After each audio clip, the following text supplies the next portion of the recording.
There's been a delay in jury selection in the trial of Sean Diddy Combs. The judge postponing the last phase of the process until Monday. He sent somebody through somebody else to try to get in contact with me, telling me enough is enough. So literally just leaving the federal courthouse. Lots happened today. The big thing is there is still no jury. Breaking news. Diddy's trial faces major delays as jury selection gets postponed until Monday. The courthouse is buzzing with drama. No jury selected yet, witnesses suddenly vanishing, and potential jurors backing out at the last minute. Diddy's reportedly threatening witnesses and even planning to sue his ex-bodyguard for speaking out.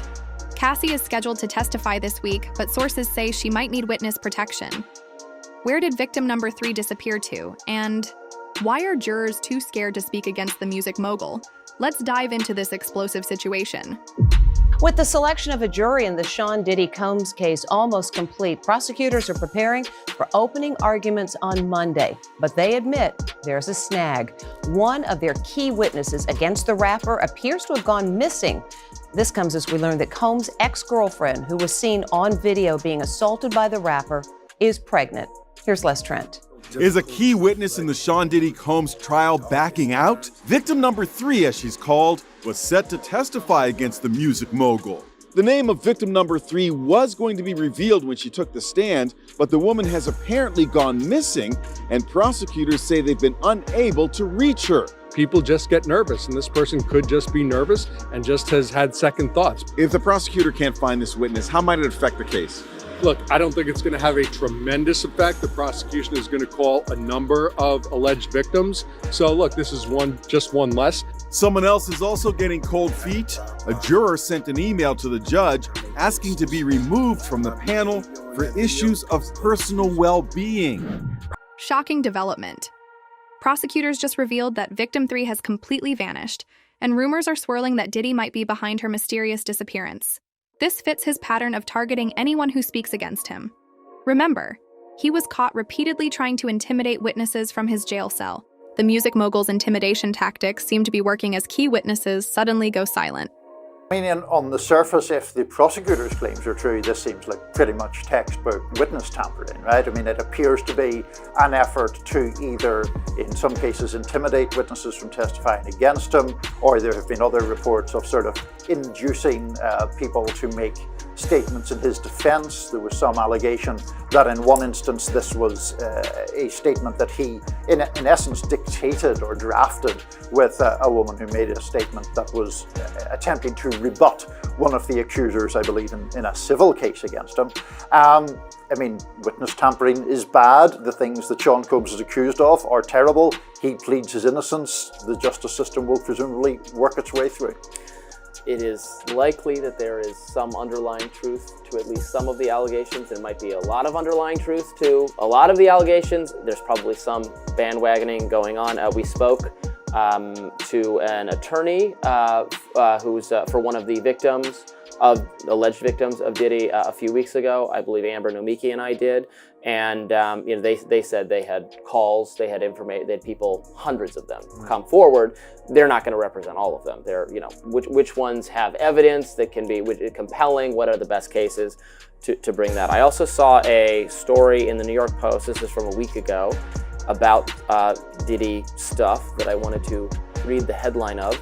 Woman claims she saw minors dressed as Harajuku Barbies at Sean Diddy Combs' freak-off parties, what he was describing there to Conan so many years ago. Said these were sex-fueled parties with what she initially thought were little people dressed as Japanese Barbies. And she said, this is her talking to TMZ, are those midgets? And she actually thinks they were kids dressed up in sexy. Oh, gross. So again, that's just from someone who provided this information to TMZ for a documentary, but pretty disgusting. It is. Phone records from the detention center expose Diddy's desperate moves. He called one victim a staggering 200 times trying to intimidate and buy their silence. He got creative too, calling family members first, then having them add victims to the calls so his communications couldn't be tracked. Even his former bodyguard Gan Deal received threatening messages from Diddy demanding he stop talking and that enough is enough. Clearly, someone's panicking behind bars. And you right about Diddy phone being tapped, because news came out that his former bandmate from Dirty Money, she called the other group member Dunn 58 times trying to get her to stop the lawsuit against Diddy. She ain't the only one he was trying to get in contact with. You understand? He sent somebody through somebody else to try to get in contact with me, telling me enough is enough. Oh, okay.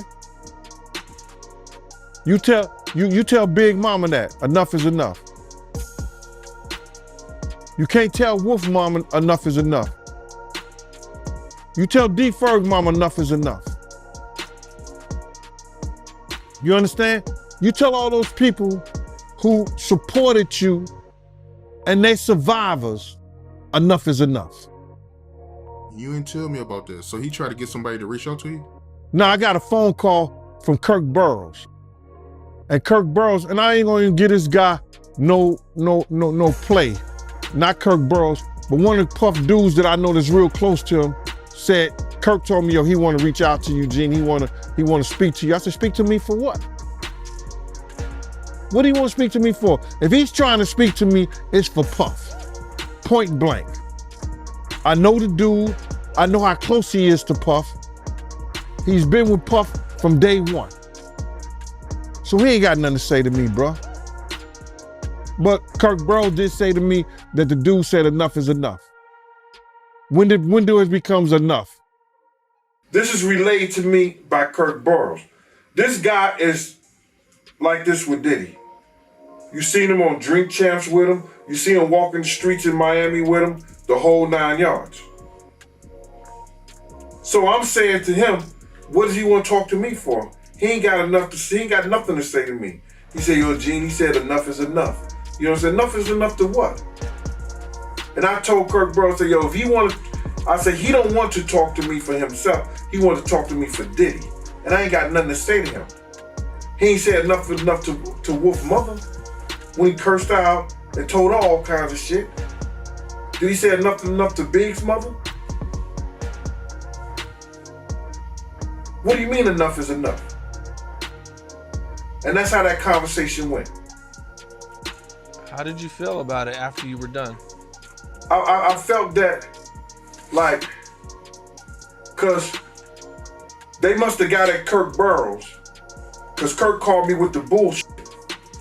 Yo, you gotta fix that. You know this, man. God, excuse me. Listen here, bro. I don't care nothing about none of these industry cats and what they do and how they do it. That's their business. You understand? I don't tell a man how to screw his wife and how to spend his money. You don't tell me what I gotta do with my time. Point blank. Do you feel like at some point Diddy could try to come after you or do something, you know, being that he's went after a lot of people, you know he's did a lot of stuff, as you know about. Cam, let me tell you something, man. If I worried about what somebody would do for me, I wouldn't be the man that I am. Gene Deal witnessed Diddy's disturbing behavior firsthand. But the final straw came when Diddy allegedly tried to drug Gene's girlfriend. That's when Gene finally realized how dangerous Diddy had become. Despite Gene's attempts to intervene and stop the behavior, Diddy simply didn't care and continued his troubling actions without remorse. A couple parties I seen and I knew that they were spiking drinks. My girl was at the New Year's party, right? I'm at the front door. I gotta make sure everybody got their passes and everything like that. So then my girl and her girlfriend is in the party. So they get bottles of champagne. You know what I'm saying? And I'm looking for them. After everybody comes, they close the door. So I'm going knocking in doors, looking at people. I'm looking for my kid's mother now. What's going on? And I'm getting hysterical. So I decided to go to the car, and I looked in the car. She was in the car asleep. She said, Gene, we started drinking champagne, and I didn't feel good. And me and Debbie came here and went to sleep. And my whole thing about it is that Puff wasn't right what he did to people around us, man. He wasn't right what he did to people around us.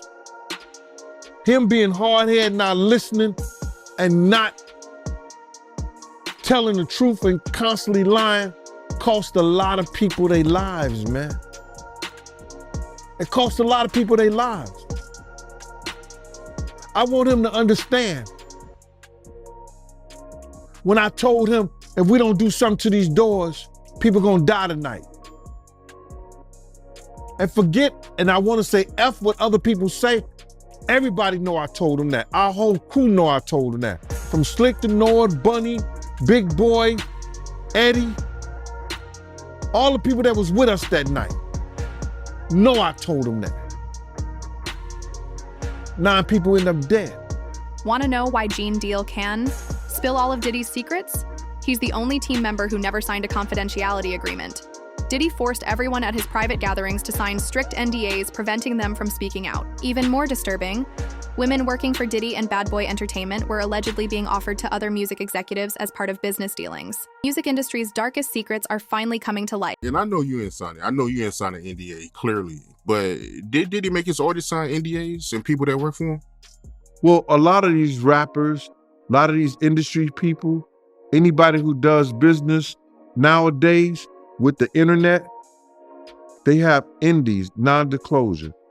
That means that if you work for them, you around them, you can't disclose any of the information about them. It's the same thing that he gave to all his artists when he gave them their publishing back. I'm gonna give y'all publishing, but y'all can't talk about Janice Combs, Justin Combs, Sony, Bad Boy, or anything that happened. Y'all can't talk about none of that. But there's some artists that didn't say anything, that didn't sign it, and they able to talk about anything they want to.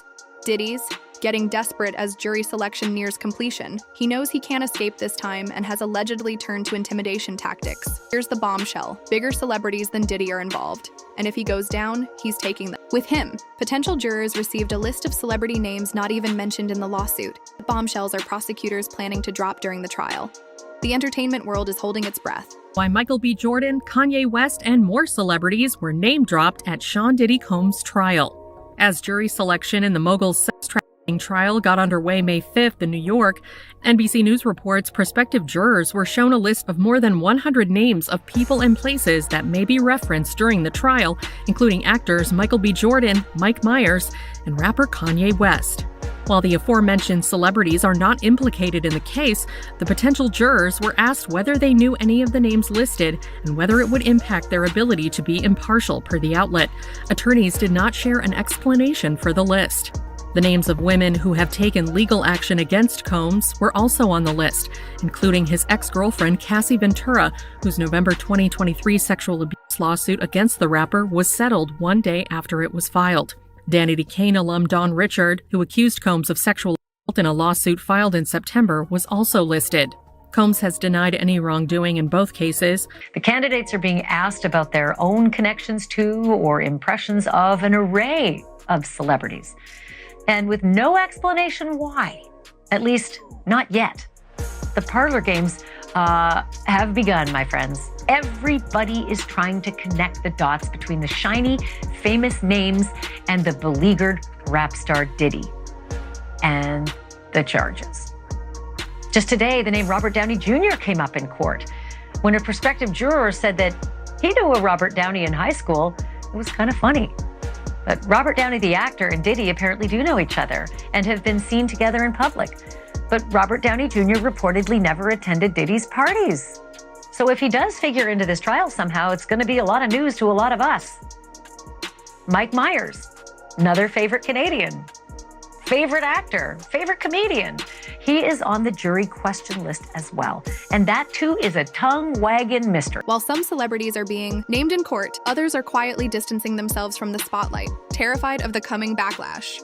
Sources claim Diddy was offered a deal to reveal his famous accomplices, sending shockwaves through Hollywood. Is this why Dallas Bishop T.D. Jakes suddenly stepped down as lead pastor of his megachurch? The timing is suspicious. Right after news broke about Diddy potentially naming names, the dominoes are starting to fall. Tonight, for the first time in the history of New York City, a sitting mayor has been indicted for crimes.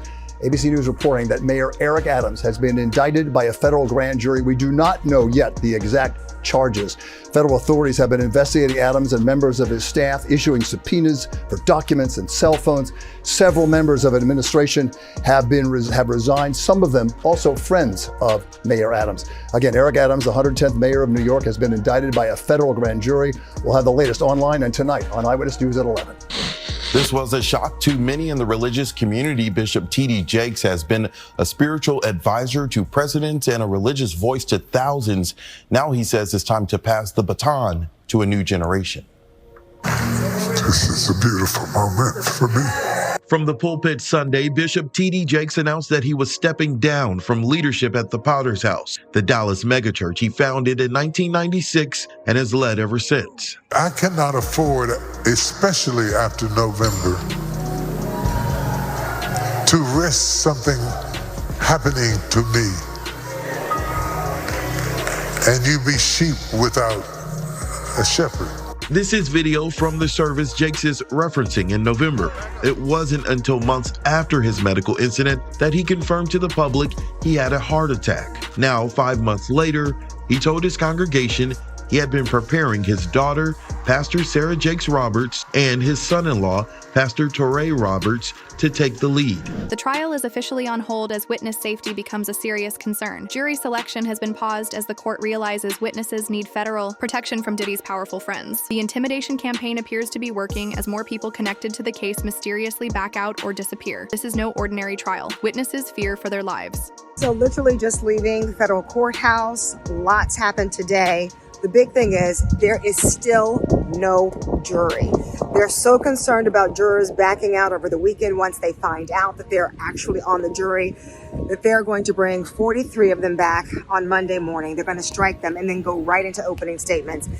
Part of that is because they received an email overnight that one juror backed out. She was like, this is just too much. I can't do it. Too much pressure. They had to strike another juror who did not give accurate information. He's engaged in a lawsuit with the city of New York and forgot to mention that. I have been in court every day this week. I've been in court every day since this whole case started, and I will be here every day in the courtroom all next week. There's been a delay in jury selection in the trial of Sean Diddy Combs. The judge postponing the last phase of the process until Monday. Here's ABC's chief investigative correspondent, Aaron Katursky. This morning, Sean Combs is preparing to stand trial on sex crimes charges that could send him to prison for decades. The 12 people who will decide whether he's guilty are expected to be seated first thing Monday after lawyers make cuts from a pool of more than 40 prospective jurors.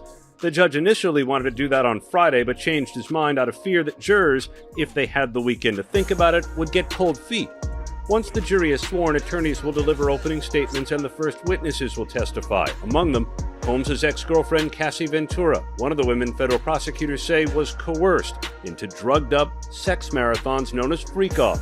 Explosive leaked jail calls reveal Diddy's desperate attempts to buy accusers' silence. But he's not alone. Jay-Z allegedly used the same playbook when named in a related lawsuit, offering one victim $10,000 to withdraw her case. Guess what? She did exactly that. But money isn't the only factor. Threats must be involved too. Because why else would victims and jurors suddenly abandon the case days before trial? The intimidation machine is working overtime. Diddy Combs is facing new accusations tonight of attempting to pay off witnesses in his case, even while behind bars in Brooklyn. Prosecutors filed papers overnight saying a jail sweep uncovered evidence. Combs recently paid off an unnamed witness who had posted a statement to Instagram in what prosecutors say was an effort to try and taint the potential jury pool. The filing also accuses Combs of using phone accounts for at least 8 other inmates. Combs' legal team continues to ask the judge to give him a bail option, but prosecutors are again arguing bail should be denied. With having $75 million at his disposal, isn't that by nature the exact thing that they're worried about? If you have this much money, that you could make this thing, you could probably make people disappear if you really opted to. See, this is the thing. That'll just make more trouble. Why would he make more trouble now? He done already bought off and paid off everybody he possibly could. Have you looked at the indictment? Like, he called some witnesses up to 54 times. Yeah, 200 and how many Angel? 200 something people he tried to reach out to. Like, what are you running, a telethon or a telemarketing agency? Telemarketers don't make that many calls in one day. Or sometimes not even in a week, all depending on you was on that. You down for Diddy? What happens with exposures? You make yourself vulnerable to all kinds of attacks, seen and unseen. What happened to my friend? When he passed away, there was $250,000 on my head and $150,000 on his. But what if I had decided to go back with my head held low and said, Sean, I'm willing to play the game, and then found a way to get inside of him and move him around? Diddy's latest defense strategy? Blame the victim. His lawyers are now claiming Cassie was the violent one in their relationship, and poor Diddy was just defending himself. This ridiculous claim falls apart instantly when you watch the hotel surveillance video showing him attacking her. The evidence doesn't lie. Diddy is clearly a dangerous and violent individual trying to flip the script. The jury won't be fooled by this desperate tactic. Now, let's get into what's going on with this Diddy trial, because there are some new things coming out as they're in the courtroom. And one thing that Diddy's defense team is leaning in on is saying that, yes, Diddy was abusive toward his ex Cassie, but they're also saying that she was no angel and allegedly got violent with him as well. It's day 4 of the Diddy trial, and the prosecutor and Diddy's attorney had a very interesting exchange with the judge. It kicked off with Johnson telling the judge that the victim one, who they believe is Cassie, will not be cross-examined about certain medical issues. But that's when Diddy's attorney said the defense is going to take the position there was a mutual violence in their relationship, hitting on both sides, DV, domestic violence. He said, we are absolutely going to admit to domestic violence, but at what point does it become coercive? And that's when the judge clarified, saying, you're arguing that they are just violent. And he said, right, we are saying that it's relevant. They also said they're submitting a letter to the court on the topic, and they're going to offer 2 cell phone videos and the corrected CNN footage of that infamous tape where you saw Diddy beating Cassie up at the Intercontinental Hotel in LA. If you recall, Diddy's team have been saying that tape was doctored. There was more to it. And so I guess they have the full video they are claiming that they're planning to bring up in court. So we'll see what happens. As legal battles continue to mount for music mogul Sean Diddy Combs, his attorneys have pushed back against abuse allegations made by singer Cassie Ventura by claiming she too engaged in violent behavior during their relationship.